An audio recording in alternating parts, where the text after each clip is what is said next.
हर पुरुष की 4 पत्नियां होना चाहिए और हर स्त्री के 4 पति होने चाहिए।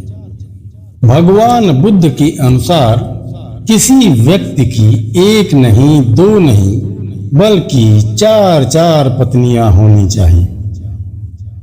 एक समय की बात है, एक व्यक्ति था जिसकी 4 पत्नियां थीं। यह उस समय की बात है जब भारत में एक पुरुष को 1 से अधिक पत्नियां रखने की छूट थी। उसका जीवन अच्छा चल रहा था, लेकिन परेशानियां भी अधिक दूर नहीं थी। एक दिन वह बीमार पड़ गया।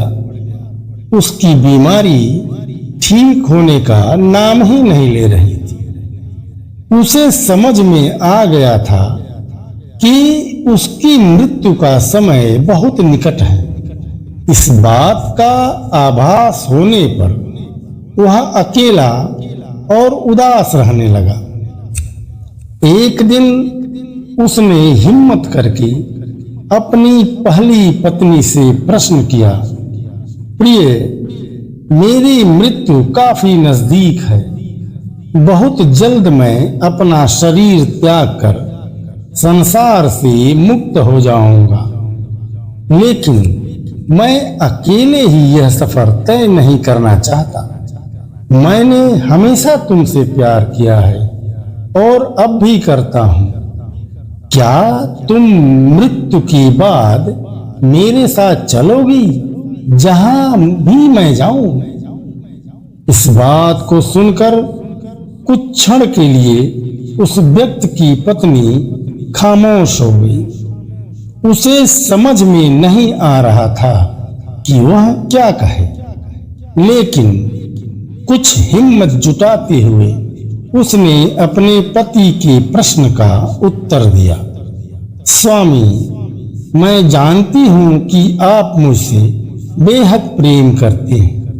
मैं भी आपको हृदय से प्यार करती हूं, लेकिन अब तुम्हारी मृत्यु के साथ हमारे अलग होने का समय आ गया है।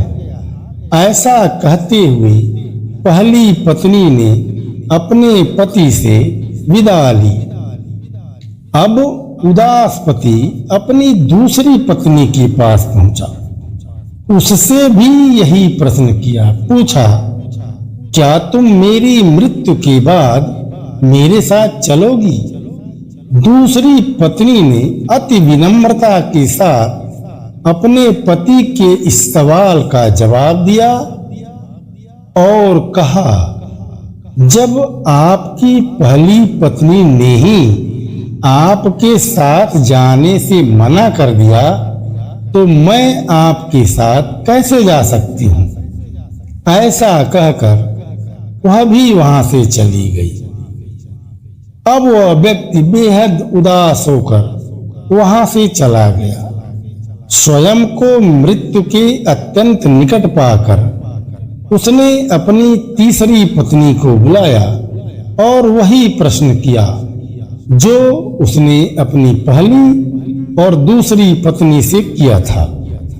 लेकिन तीसरी पत्नी ने भी साफ साफ मना कर दिया। अब उसने अपनी चौथी पत्नी को बुलाया। अब तक वह सारी उम्मीदें खो चुका था, इसलिए अपनी चौथी पत्नी से वही सवाल करने की हिम्मत नहीं जुटा पा रहा था। वह चुपचाप अपनी चौथी पत्नी को देखता रहा, लेकिन फिर कुछ पल के बाद अंततः उसने पूछ ही लिया, क्या मेरे मरने के बाद मैं जहां जाऊंगा वहां तुम भी मेरे साथ चलोगी? क्या तुम मरने के बाद भी मेरा साथ दोगी? इस प्रश्न को चौथी बार दोहराते हुए उस व्यक्ति की आवाज में बेहद हिचकिचाहट थी। साथ ही इस बार उसकी अपेक्षाएं बहुत कम हो गई थी। किंतु तभी चौथी पत्नी ने उत्तर दिया, स्वामी, मैं आपके साथ अवश्य चलूंगी। आप जहां मुझे लेकर जाना चाहें, मैं आपका साथ दूंगी। मैं स्वयं भी आपसे दूर नहीं रह सकती, इसलिए आप जहां भी जा रहे हैं, मुझे साथ लेकर ही जाएं।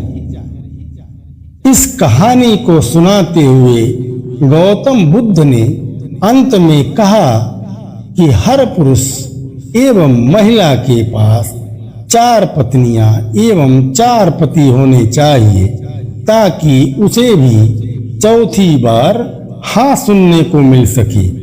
किंतु कहानी में बताई गई 4 पत्नियों को गौतम बुद्ध ने जीवन के एक खास पहलू के साथ जोड़ा है। गौतम बुद्ध के अनुसार कहानी में पहली पत्नी हमारा शरीर है, जिसे हम कभी भी अपनी मृत्यु के बाद अपने साथ लेकर नहीं जा सकते। मनुष्य कितना भी प्रयत्न क्यों ना कर ले, लेकिन उसका शरीर मृत्यु के बाद उसके साथ नहीं जाता। दूसरी पत्नी हमारा भाग्य है। मृत्यु के बाद कैसा भाग्य, मृत्यु ही तो अंत है। इसके बाद हमें क्या मिलेगा और क्या नहीं, यह हमारे कर्मों पर निर्भर करता है। लेकिन मृत्यु के बाद हमें जो मिलता है वह एक नई शुरुआत ही है। इसलिए हम अपने भाग्य को कभी साथ नहीं ले जा सकते।